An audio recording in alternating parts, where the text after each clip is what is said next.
હાલો મિત્રો, આપણે ઘણા સમયથી કહીએ છીએ કે આ કેરી ક્યારે પાકશે. આમ જો આ કેરી ક્યારે પાકશે ને એકદમ પાકમાંથી આવી ગઈ હતી.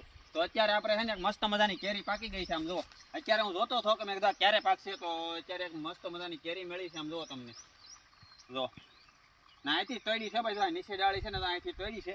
આમ જુઓ તમારે મસ્ત મજાની છે. હવે આને આપણે કટિંગ કરીને ટેસ્ટ કરવાનો છે, કેમ કે આપણે વાડીની કેરી છે ને એકદમ આમ જુઓ લીલી હોય છે, કેમ કે આપણે આંબે પાકેલી જ કેરી ખાઈ છે. આપણે કંઈ કાર્બનથી પકાવતા નથી ને કેમિકલ કંઈ નાખતા નથી રેડી, કેમ કે આપણે ઘરે જ ખાવાની હોય કેરી, આપણે માર્કેટમાં વેચવાની ન હોય.